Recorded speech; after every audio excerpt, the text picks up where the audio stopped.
Samahan niyo ako sa isa na namang adventure. Tara't magluto, kumain at gumala. Ako si Jeff and welcome to my channel. Tara, sama ka?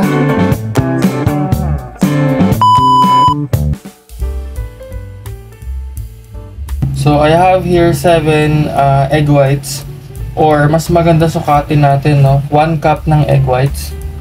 Meron ako ditong 1 cup ng water. Meron ako ditong 500 grams ng white sugar.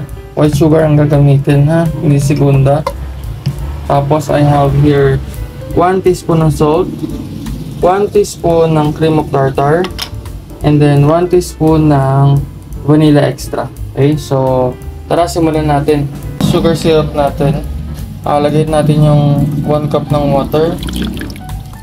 Ayan, sa gilid ilagay para hindi magka-caramelization. Tapos magkahaluin, ano? Lagyan natin ng thermometer, candy thermometer. Needed. Make sure to clip. Tapos open na natin yung kalat. Ayan natin siya kumulo. We are aiming for a soft ball stage or soft ball that is 240 dito. Soft ball, 240 degrees Fahrenheit. So while waiting for the sugar syrup, lagyan na natin yung ating egg whites sa mixer. Lagyan na natin yung wire whisk. Para ready lang natin siya kasi mabilis lang yung mga pangyayari mamaya. Ito mamaya na itong mga natin ingredients na. Unang cream of tartar, salt, and then yung ating vanilla. Ayan guys, malapit na sa sa ball stage. So simulan na natin tong ating egg whites. Palagyan na natin siya ng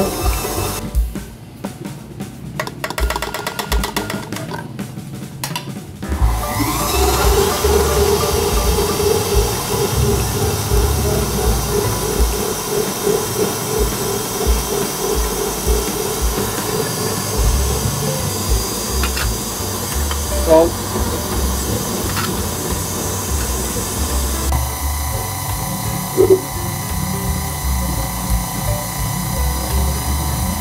So, lalagyan na natin yung ating sugar syrup slowly.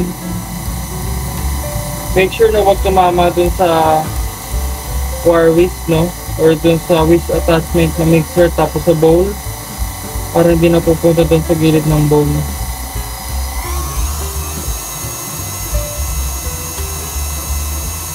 So, sobrang lang.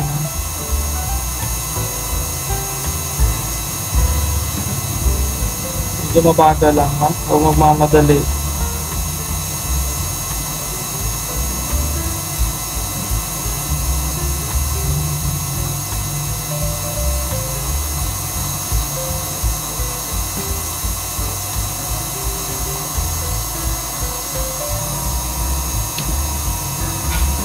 So kung yung mapapansin nyo guys, medyo umaalsa na yung ating icing o dumadami siya.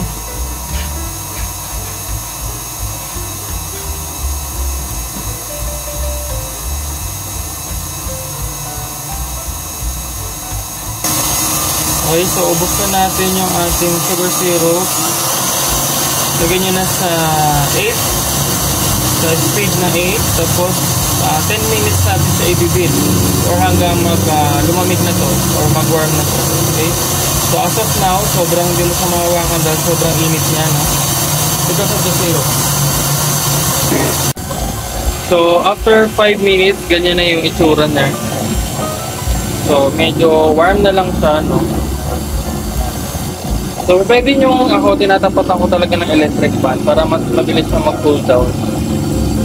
Okay, so let's wait then for another 4 minutes na lang para mas mabilis mag-cool down yung ating mixture. So 2 minutes na lang, pwede na natin lagay yung ating vanilla.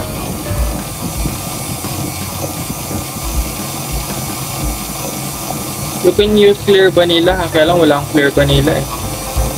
Talagang meron ako, kaya ito yung ating gagamitin.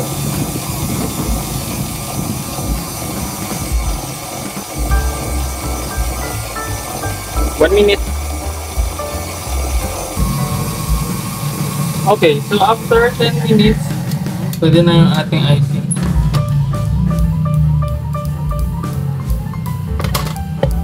So, ano yung indication na pwede na yung ating icing? Kikita nyo ba? Ayan, kung mapapansin nyo yung mga gilid natin, ayan, may mga spike na nakatayo. Naka-spike, sorry. Spike na nakatayo, tapos hindi na rin siya nalalaglag, no?